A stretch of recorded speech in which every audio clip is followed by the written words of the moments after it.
Students, welcome to my channel. আমরা atomic structure পড়ছি।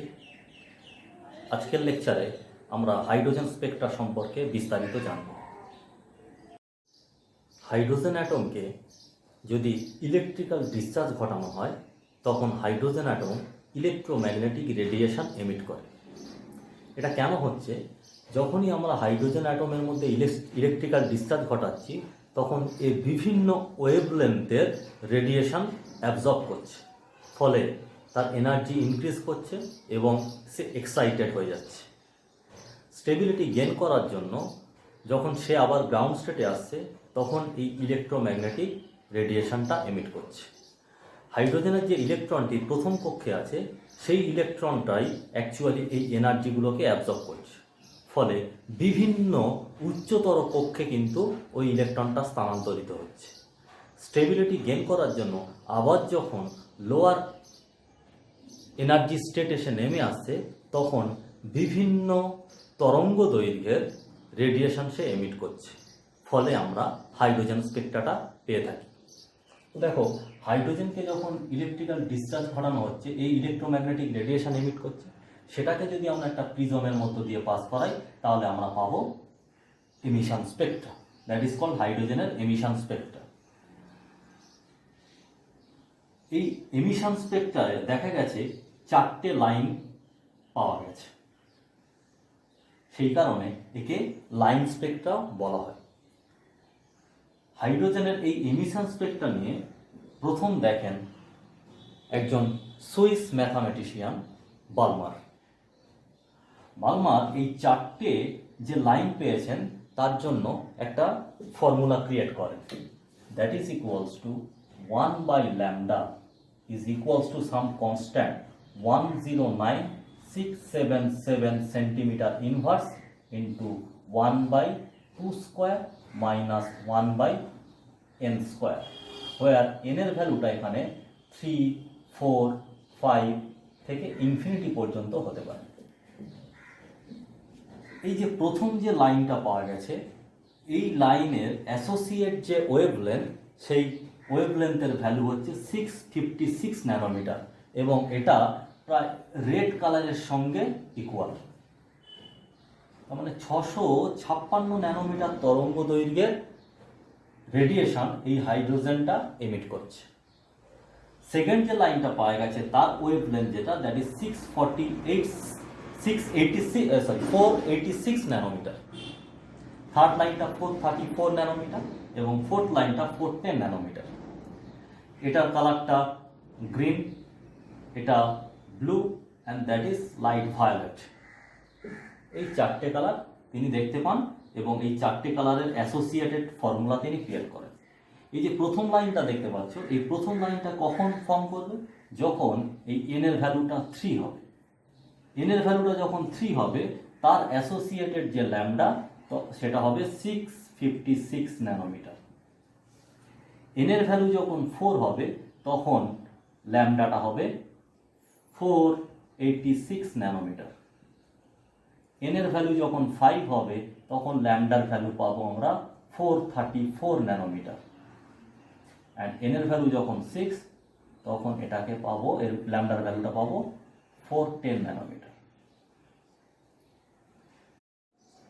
এখানে এই যে 4টে লাইন ফর্ম হয়েছে এই 4টে লাইন কিন্তু ভিজিবল রিজিয়নে ফর্ম হয়েছে। আরও কিন্তু লাইন এখানে তৈরি হওয়া সম্ভব, কারণ ইলেকট্রনটা যখন 7 থেকে আসবে তার অ্যাসোসিয়েটেড একটা ল্যামডা পাবো, ইলেকট্রনটা যখন 8 থেকে আসবে তার অ্যাসোসিয়েটেড একটা ল্যামডা পাবো।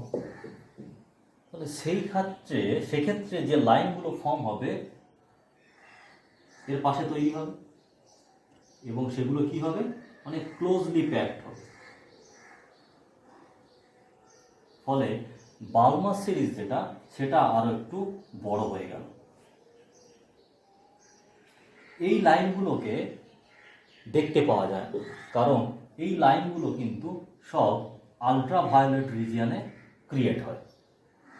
তাহলে বালমার সিরিজের ক্ষেত্রে অসংখ্য লাইন তৈরি হতে পারে, কিন্তু সেই লাইনগুলোর মধ্যে কেবলমাত্র 4টে লাইন আমরা দেখতে পাই। একটা 656 ন্যানোমিটারের রেড লাইট, একটা 486 ন্যানোমিটারের গ্রিন, একটা 434 এর ব্লু এবং একটা 410 এর ভায়োলেট। বাকি লাইনগুলো যেহেতু আল্ট্রাভায়োলেট রিজিয়নে ফর্ম হয় সেই কারণে সেগুলোকে আমরা দেখতে পাই না। এই যে সিরিজটা পেলাম আমরা, এটাকেই বলা হয় বালমার সিরিজ।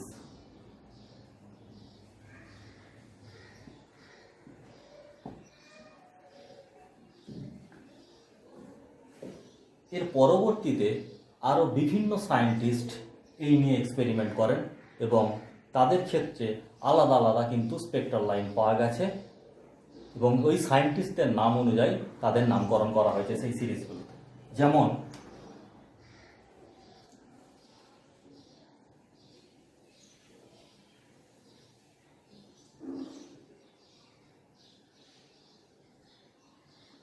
Lyman series. লাইম্যান সিরিজের ক্ষেত্রে এই যে ফর্মুলাটা lambda equals to 109,677 centimetre inverse 1/1 square minus 1/n square, যেখানে n এর ভ্যালুটা 2, 3, 4 থেকে ইনফিনিটি পর্যন্ত হতে পারে। এবং এক্ষেত্রে যে স্পেকট্রাল লাইনগুলো পাওয়া যায় সেগুলো সব কিন্তু আল্ট্রাভায়োলেট রিজিয়নেই ফর্ম হয় এবং এই সিরিজটাকে বলা হয় Lyman series.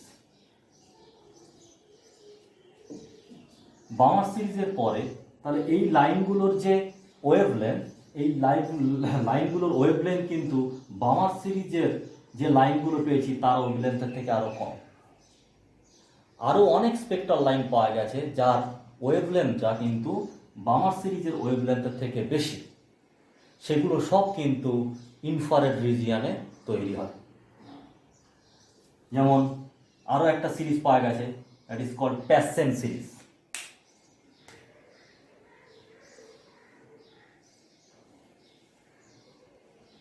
That is Paschen series. So Paschen সিরিজের ক্ষেত্রে 1/λ that is equals to 109,677 centimetre inverse 1/3 square minus 1/n square, যেখানে n এর ভ্যালুটা 4, 5, 6 থেকে ইনফিনিটি পর্যন্ত হতে পারে। এটা কোথায় ফর্ম হয়? এটা ইনফ্রারেড রিজিয়নে ফর্ম হয়। এরপরে আরও সিরিজ পাওয়া গেছে, that is called Brackett series, Pfund series, Humphrey series. Brackett সিরিজের ক্ষেত্রে 1/λ that is equals to 109,677 centimetre inverse into 1/4 square minus 1/n square, যেখানে n এর ভ্যালুটা 5, 6 থেকে ইনফিনিটি পর্যন্ত। ফোন সিরিজের ক্ষেত্রে 1/λ that is equals to 109,677 centimetre inverse 1/5 square minus 1/n square, যেখানে n এর ভ্যালুটা 6, 7 থেকে আপ টু ইনফিনিটি পর্যন্ত। তাহলে এই যে সিরিজটা পেলাম এটাকে বলা হয় লাইম্যান সিরিজ। লাইম্যান সিরিজের ক্ষেত্রে যে স্পেকট্রাল লাইনগুলো পাবো সেই স্পেকট্রাল লাইনের ওয়েভ লেন্থ যেটা এই ফর্মুলেটের দ্বারা অ্যাসোসিয়েটেড আছে। ঠিক একইভাবে that is called Paschen series.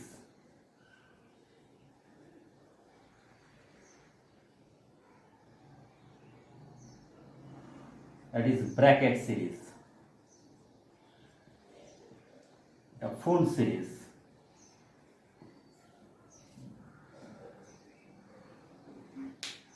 এবং এইগুলো সব কোথায় তৈরি হয়? এইগুলো সব কিন্তু আইআর রিজিয়নে তৈরি হয়েছে। শুধুমাত্র লাইম্যান সিরিজটা আল্ট্রাভায়োলেট রিজিয়নে তৈরি হয় এবং প্যাসেন, ব্র্যাকেট, P1টা সব কিন্তু আইআর রিজিয়নে। তাহলে হাইড্রোজেনের এমিশন স্পেকট্রাতে অসংখ্য স্পেকট্রাল লাইন পাওয়া যায়।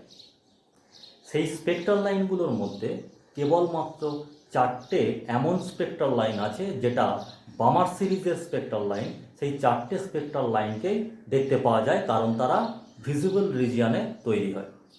বামার সিরিজের বাকি যে স্পেকট্রাল লাইনগুলো আছে সেগুলো সব কিন্তু আল্ট্রাভায়োলেট রিজিয়নেই তৈরি হয়। একইভাবে লাইম্যান সিরিজের যত স্পেকট্রাল লাইন পাওয়া যায় সেগুলো সব কিন্তু আল্ট্রাভায়োলেট রিজিয়নে তৈরি হয়।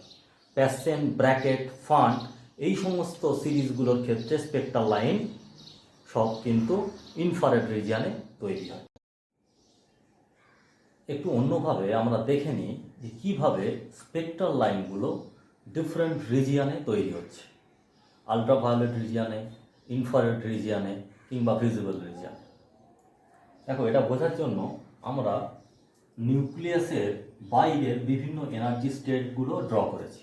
এটা first energy state, second, third, fourth, fifth, six, seven, এবং প্রত্যেকটা এনার্জি স্টেটের এনার্জিটা এখানে ক্যালকুলেট করে লেখা আছে। ফর হাইড্রোজেন অ্যাটম এনার্জি স্টেটের এনার্জি যেটা, that is equals to -13.6 by n square electron volt হয়। তাহলে প্রথম যে অরবিটটা আছে তার এনার্জি কত হবে? -13.6 by 1 square, that means -13.6 electron volt. এইভাবে সেকেন্ড, থার্ড, ফোর্থ প্রত্যেকের এনার্জি এখানে ক্যালকুলেট করা আছে। ইলেকট্রনটা যখন হায়ার অরবিট থেকে স্টেবিলিটি গেইন করার জন্য লোয়ার অরবিটে নেমে আসছে, আমরা ধরে নিচ্ছি লোয়ার অরবিটটা 1, তাহলে ইলেকট্রনটা যখন ফার্স্ট অরবিটে আসছে তখন যে সিরিজের স্পেকট্রা পাই তাকে বলা হয় লাইম্যান সিরিজ। ইলেকট্রনটা সেকেন্ড অরবিট থেকে ফার্স্ট অরবিটে আসতে পারে, থার্ড থেকে ফার্স্টে আসতে পারে, ফোর্থ থেকে ফার্স্টে আসতে পারে, ফিফথ থেকে ফার্স্ট আসতে পারে, 6, 7 এইভাবে ইনফিনিটি থেকে আসতে পারে। তাহলে দেখো, ইলেকট্রনটা যখন সেকেন্ড অরবিট থেকে ফার্স্ট অরবিটে আসবে তখন কতটা অ্যামাউন্টের এনার্জি সে রিলিজ করবে। তাহলে del E, that is E2 minus E1, যখন ইলেকট্রনটা সেকেন্ড থেকে ফার্স্টে আসছে তাহলে কত হবে? E2 এর এনার্জিটা কত ছিল? -3.4 minus of -13.6, that is equals to 10.2 electron volt. তাহলে ইলেকট্রনটা যখন সেকেন্ড অরবিট থেকে ফার্স্ট অরবিটে আসছে তাহলে সেক্ষেত্রে তার এনার্জি কত হবে, কতটা এনার্জি সে এমিট করবে, that is 10.2 electron volt. According to Planck equation, del E that is equals to hc by lambda. So here we can calculate lambda. Lambda equals to hc by del E. hc এর মানটা আমরা আগের ক্লাসে বলেছিলাম electron volt এককে কত হয়? 12,400, এত ইলেকট্রন ভোল্ট। আর এখানে আমরা কি দেখেছি যে এনার্জি ডিফারেন্সটা কত? 10.2, এত ইলেকট্রন ভোল্ট। তখন এই যে ল্যামডার ভ্যালুটা বেরোবে সেটা কোন ইউনিটে বেরোবে? অ্যাংস্ট্রম ইউনিটে। So that is nearly equals to 1240 angstrom. তাহলে ইলেকট্রন যখন সেকেন্ড অরবিট থেকে ফার্স্ট অরবিটে আসছে তখন যে রেডিয়েশন এমিট করছে সেই রেডিয়েশনের ল্যামডা মানে ওয়েভ লেন্থটা কত? 1240 অ্যাংস্ট্রম। দেখো, রিজিয়ন অনুযায়ী যদি আমরা ডিভাইড করি, that is 4000 angstrom, that is 7500 angstrom. এই রিজিয়নের ভিতরে যদি কোনো ওয়েভ লেন্থ থাকে সেটাকে আমরা কি বলি? That is visible.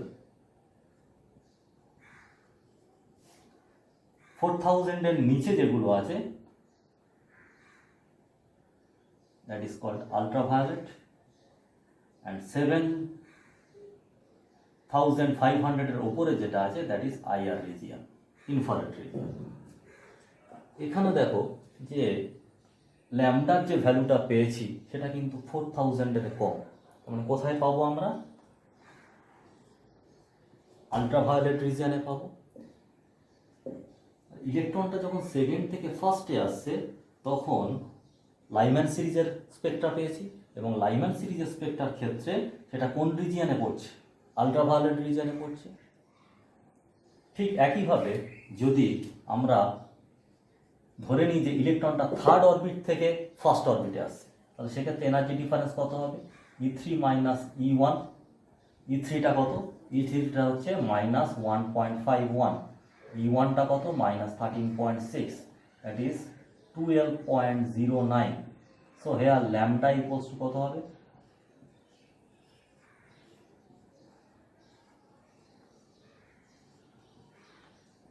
প্রায় 1000-এর কাছাকাছি, অ্যাপ্রক্সিমেটলি 1000 অ্যাংস্ট্রম। তার মানে আরও নিচে চলে যাচ্ছি, আরও নিচে চলে গেলে মানে কোন রিজিয়নে পড়ছে? আলট্রাভায়োলেট রিজিয়নে। এইভাবে ইলেকট্রনটা যখন 4 থেকে 1-এ আসবে তখন এই ডিফারেন্স যেটা সেটা আরও বেড়ে যাবে, ফলে ল্যামডাটা কী হয়ে যাবে? আরও কম হতে থাকবে। তার মানে লাইম্যান সিরিজের যত আমরা লাইন পাবো সব কিন্তু কোথায় পাওয়া যাবে? আলট্রাভায়োলেট রিজিয়নে।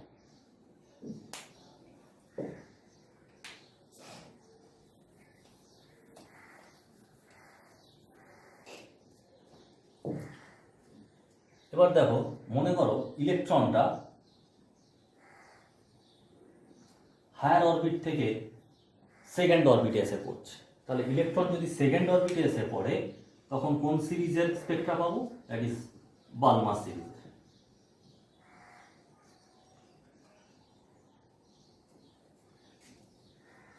আমরা ধরে নিচ্ছি ইলেকট্রনটা থার্ড অরবিট থেকে সেকেন্ড অরবিটে এসছে, তাহলে এক্ষেত্রে এনার্জির ডিফারেন্স কত হবে? Del E that is equals to E3 minus E2। E3 এনার্জিটা কত? E3 এনার্জিটা ছিল -1.51 মাইনাস অফ -3.4 এত ইলেকট্রন ভোল্ট। তাহলে এই যে এনার্জির যে ডিফারেন্সটা সেটা কত হচ্ছে? -1.51 minus -3.4 electron volt, that is equals two 1.89 electron volt. তাহলে এনার্জির ডিফারেন্সটা কত? 1.89। So here lambda is equals two কত? 12,400 ডিভাইডেড বাই 1.89 এত অ্যাংস্ট্রম, এবং এই মানটা ক্যালকুলেট করলে হয় 6560 অ্যাংস্ট্রম। মানে ইলেকট্রনটা যখন থার্ড অরবিট থেকে সেকেন্ড অরবিটে আসছে তখন সেক্ষেত্রে যে রেডিয়েশন এমিট হচ্ছে তার ওয়েভলেন্থ কত হচ্ছে? 6560 অ্যাংস্ট্রম। দ্যাট মিনস কোথায় পড়ছে সেটা? ভিজিবল রিজিয়নে পড়ছে। একইভাবে ইলেকট্রনটা যদি ফোর্থ নম্বর অরবিট থেকে সেকেন্ড অরবিটে আসছে সেক্ষেত্রে ডেলি কত হবে? E4 minus E2। E4 এর এনার্জিটা কত ছিল? -0.85 মাইনাস অফ -3.4। এই ডিফারেন্সটা কত হয়?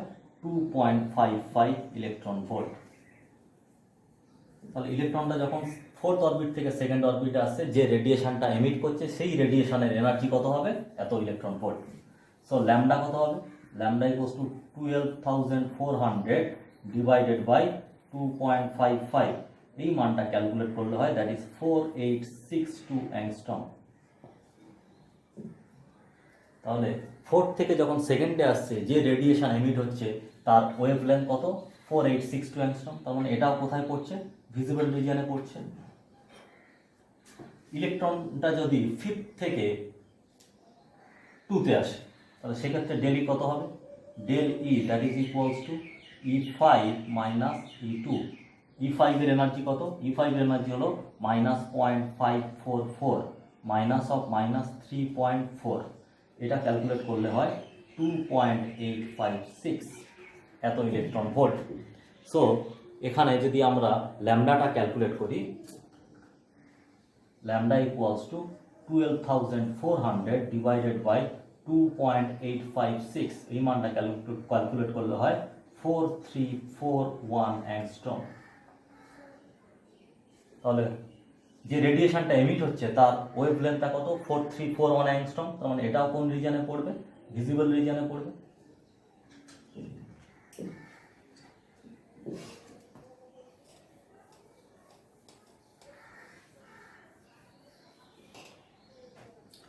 ইলেকট্রনটা যদি 6 থেকে 2-তে আসে তাহলে del E that is E6 minus E2। E6 এর এনার্জিটা কত? -0.377 মাইনাস অফ -3.4 ইলেকট্রন ভোল্ট। এই ভ্যালুটা ক্যালকুলেট করলে হয় 3.023 electron volt. So here lambda equals to 12,400 divided by 3.023। এটা করলে হয় 4010 অ্যাংস্ট্রম। তার মানে এটাও কিন্তু 4000-এর বেশি। তার মানে এই লাইনটাকে আমরা দেখতে পাবো। এই যে চারটে লাইন, এটা কোন সিরিজের স্পেকট্রা পড়ছি আমরা? বার্মা সিরিজের। বার্মা সিরিজের ফার্স্ট চারটে লাইন কিন্তু আমরা দেখতে পাচ্ছি। এর পরেরটা দেখতে পাই কিনা দেখি।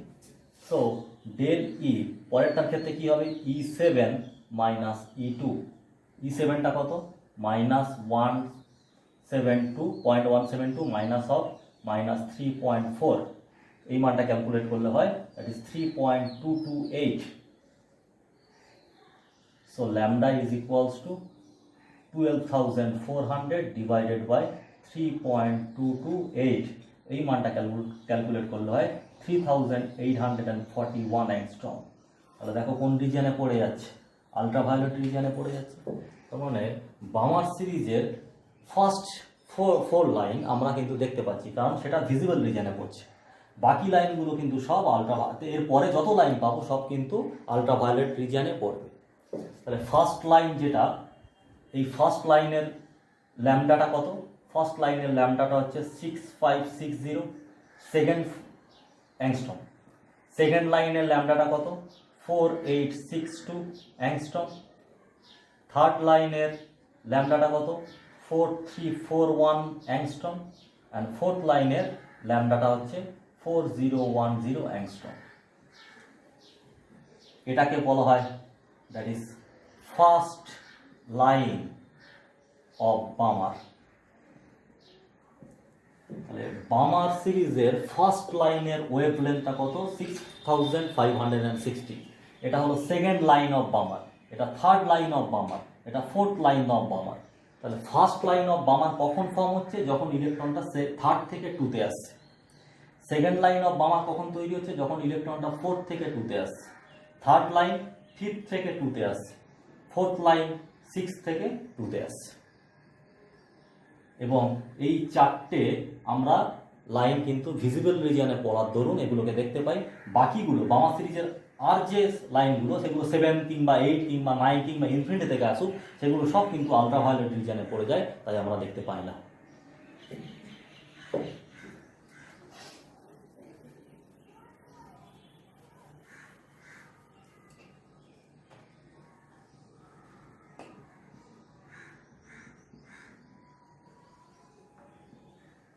প্যাসেন সিরিজের ক্ষেত্রে ইলেকট্রনটা কোথায় এসে পড়ে, ইলেকট্রনটা পড়ে থার্ড অরবিটে। কোত্থেকে আসতে পারে, ফোর্থ থেকে আসতে পারে, ফিফথ থেকে আসতে পারে। তাহলে ইলেকট্রনটা যদি ফোর্থ থেকে ফিফথে আসে, তখন সেক্ষেত্রে যে এনার্জি এমিট হবে that is E4 minus E3। E4টা কত এখানে, that is -0.85 minus of -1.51, that is equals to 6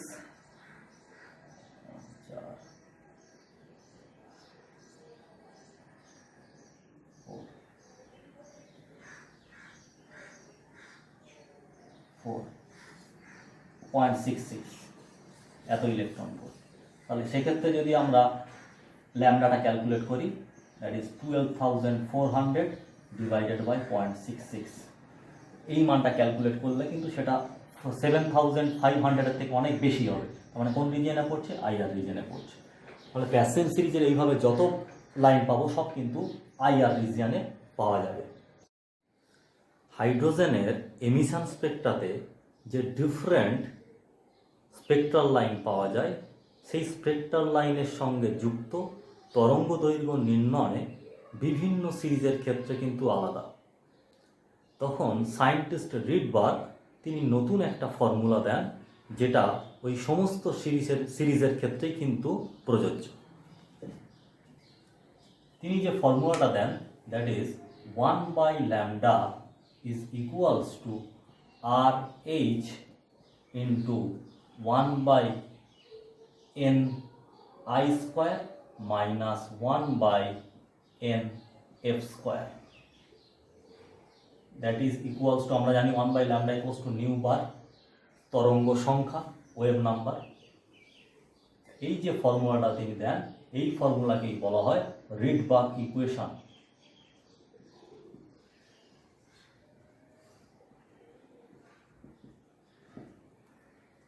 যেখানে এই RH এর যে ভ্যালুটা, এটাকে বলা হয় রিডবার্গ কনস্ট্যান্ট।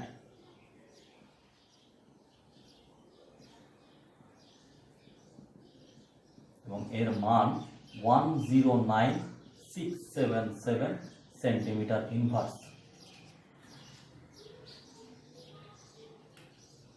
ni-টা that is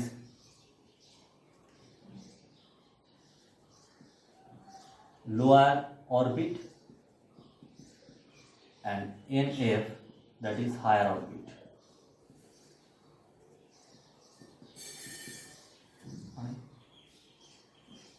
ইলেকট্রনটা যেখান থেকে আসছে দ্যাট ইজ nf এবং যেখানে এসে পড়ছে that is ni।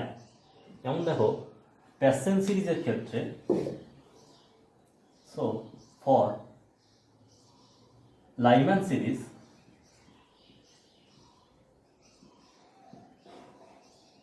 ni that is equals to 1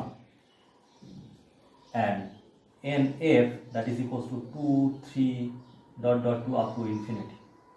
দেখো এটা লাইম্যান সিরিজের জন্য যে তিনি যে ফর্মুলা দিয়েছেন তার সঙ্গে মিলে গেছে। একইভাবে বামার সিরিজের ক্ষেত্রে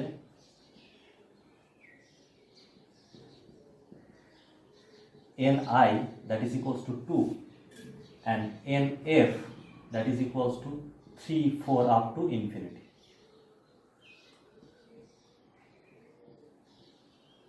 প্যাসেন সিরিজ এর ক্ষেত্রে ni that is equals to 3 and nf that is equals to 4 5 up to infinity।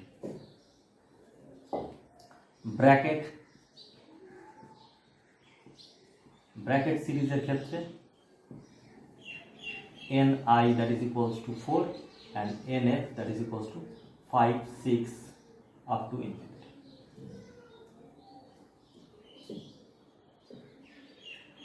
তাহলে এইভাবে রিডবার্গ ইকুয়েশনের সাহায্যে বিভিন্ন যে স্পেকট্রাল লাইনগুলো পাওয়া যাবে সেই স্পেকট্রাল লাইনের আমরা তরঙ্গ দৈর্ঘ্য কিন্তু ফাইন্ড করতে পারবো। রিডবার্গ ইকুয়েশন সংক্রান্ত একটি প্রবলেম এখানে করতে দিয়েছে, বলছে যে find the wavelength of the radiation when an electron jumps from n equals to 5 to n equals to 2 for hydrogen atom। Hydrogen অ্যাটমের ক্ষেত্রে যখন একটা ইলেকট্রন ফিফথ অরবিট থেকে সেকেন্ড অরবিটে আসবে তখন যে রেডিয়েশনটা এমিট হবে সেই রেডিয়েশনের ওয়েভলেন্থ কত হবে। So according to Rydberg equation আমরা বলতে পারি 1/λ that is equals to RH into 1/ni square minus 1/nf square. এখানে ni-টা কত, যেখানে ইলেকট্রনটা আসছে, কোথায় আসছে, সেকেন্ড অরবিটে, আর nf-টা কত, যেখান থেকে ইলেকট্রনটা আসছে that is fifth orbit. So R এর মানটা আমরা এখানে বসাচ্ছি না, r into 1/2 square minus 1/5 square that is equals to r into 1/4 minus 1/25। LCM নিলে কি কত হবে, 100 that is 25 minus 4 into r that is equals to 21r by 100। so lambda কত পাবো তাহলে আমরা, lambda পাবো 100/21r centimetre. So second orbit fifth orbit থেকে যখন ইলেকট্রনটা সেকেন্ড অরবিটে আসছে তো হাইড্রোজেন অ্যাটমের ক্ষেত্রে তখন যে ওয়েভলেন্থটা পাওয়া যাবে তার মানটা হবে 100/21r। এখানে আরও একটি প্রবলেমের কথা বলছে, find the maximum and minimum wavelength in Balmer series for hydrogen atom. তাহলে হাইড্রোজেন অ্যাটমের ক্ষেত্রে আমরা অসংখ্য স্পেকট্রাল লাইন পেতে পারি। সেই যে স্পেকট্রাল লাইনগুলো পাবো সেই স্পেকট্রাল লাইনগুলোর মধ্যে কোনটির ওয়েভলেন্থ ম্যাক্সিমাম হবে এবং কোনটির ওয়েভলেন্থ মিনিমাম হবে সেটাই আমাকে বার করতে দিয়েছে, এবং সেই ওয়েভলেন্থের মানটা কত হবে। দেখো অ্যাকর্ডিং টু রিডবার্গ ইকুয়েশন আমরা বলতে পারি 1/λ that is equals to RH into 1/ni square minus 1/nf square. যেহেতু এখানে বামার সিরিজ বলেই দিয়েছে, বামার সিরিজের অর্থ কি, ইলেকট্রনটা কোথায় আসবে, ইলেকট্রনটা 2 নম্বর অরবিটে আসবে।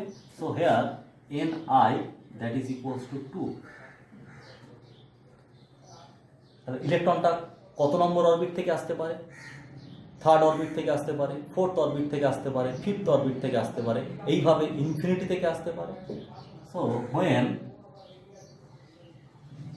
NF মানে যেখান থেকে ইলেকট্রনটা আসছে সেটা যদি থার্ড অরবিট হয় তাহলে সেক্ষেত্রে আমরা যে ল্যামডা পাবো সেই ল্যামডাটা হবে ম্যাক্সিমাম। মানে ইলেকট্রনটা যেখানে এসে পড়বে এবং যেখান থেকে এসে পড়বে তার মধ্যে ডিফারেন্সটা যদি 1 হয় তখন যে তরঙ্গ দৈর্ঘ্য বা ওয়েভলেন্থ পাওয়া যায় সেটা হয় maximum. And when NF that is equals to infinity তখন যে ল্যামডা পাওয়া যাবে that is minimum, lambda minimum. তাহলে এখানে আমরা আলাদা করে এটা লিখে নিই যে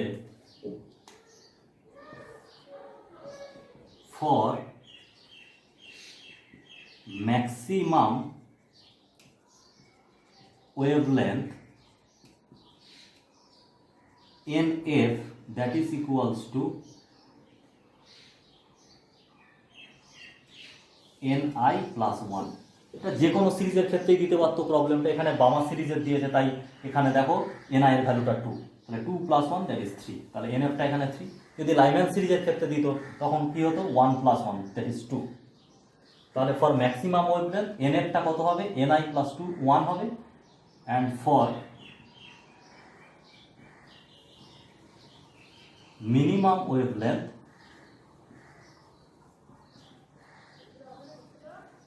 NF that is equals to infinity হবে।